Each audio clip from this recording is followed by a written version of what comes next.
Rosina Cove describes their music as loud, sad songs on the band's Instagram page.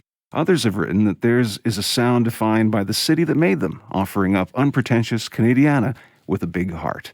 Their debut single was released back in November 2018, and now, nearly 5 years later, the band brings their loud, sad catalog to concert stages in Alberta for the release of their debut album, Someday We Will Make It There. They'll be live with the Hearts on November 18th at Soho in Edmonton and live with T. Buckley at the King Eddie in Calgary on December the 8th. Joining me in our neighborhood to set the stage and introduce us all to Rosina Cove is Peter Stone. Welcome, Peter.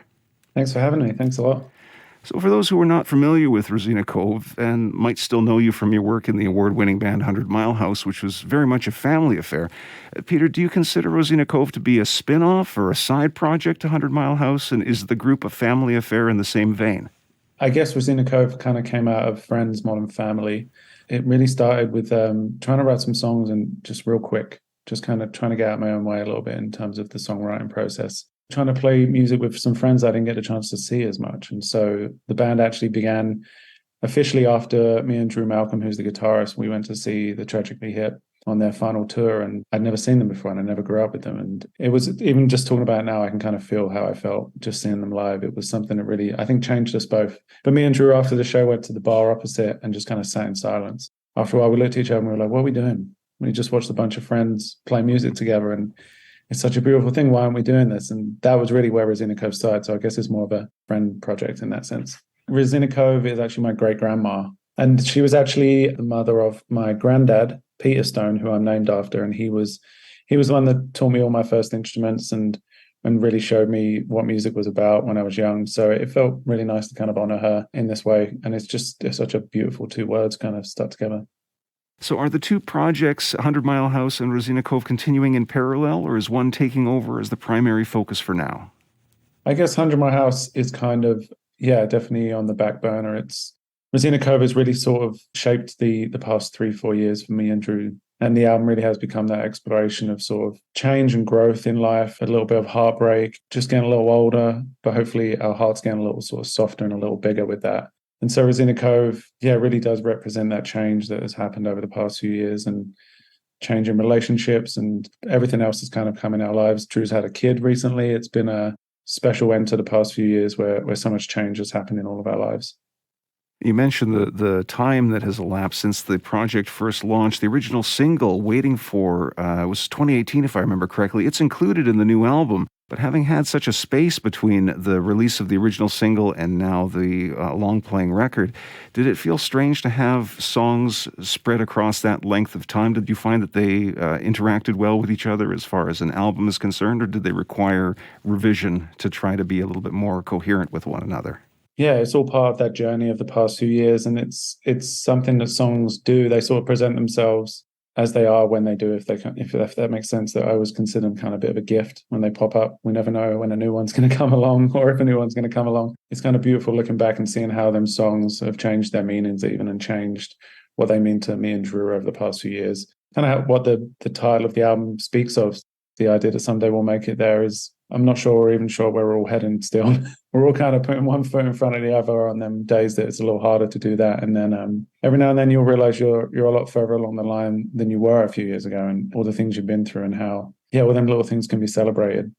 And speaking of singles and the sensation of progression, the album's lead single is Wheels, ironically the closing track for the album. Why was this particular piece chosen to be the one to introduce most audiences, contemporary audiences, to Rosina Cove? Wheels is one of the older songs, a song from the beginning of the journey for the whole band.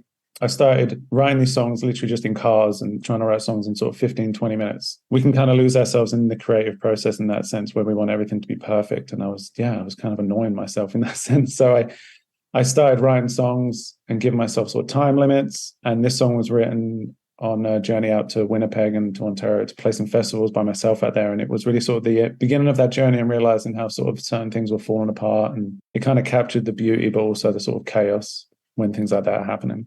Was the gap between the release of that debut single and the album as it stands now mostly due to what was happening in the world in the interim, or did the group decide to continue working on the album beyond what was originally scheduled?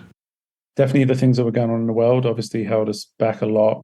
But I think it was also just the stories of the songs and the stories of changing relationships. And yeah, the relationship that was at the center of 100 My House kind of disintegrating and working out when I was sort of ready to talk about them stories and sing them songs. And yeah, the whole project has been such a sort of catharsis, a real sort of gift in community and healing in that sense. I think, yeah, it was just working out the best time as well when those songs were kind of not so raw and when they started meaning different things. And just so much of Rosina Cove was just getting together and playing music with friends who we never saw each other because everyone was always playing music.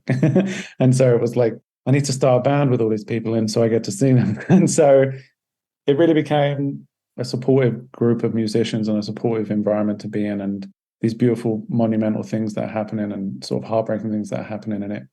It just all led to this moment. So it feels kind of like the right time to put these songs into the world. I think we had 10 musicians play on the album. We had a few different bass players. It was a real collective kind of effort.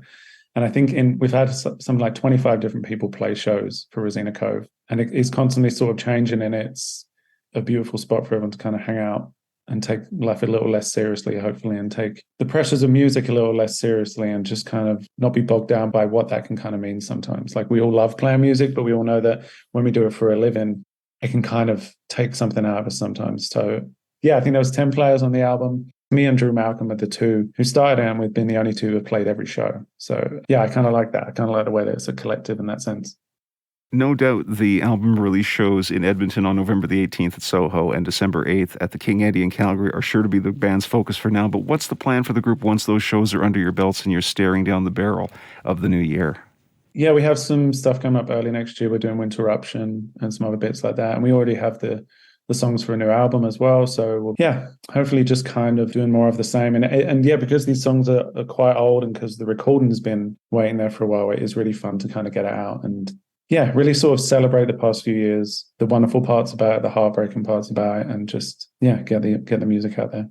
Right on. You can catch Rosina Cove live at Soho in Edmonton on Saturday, November 18th, and in Calgary on Friday, December 8th at the King Eddie for the release of their full-length debut LP. Peter Stone, thank you for joining me tonight.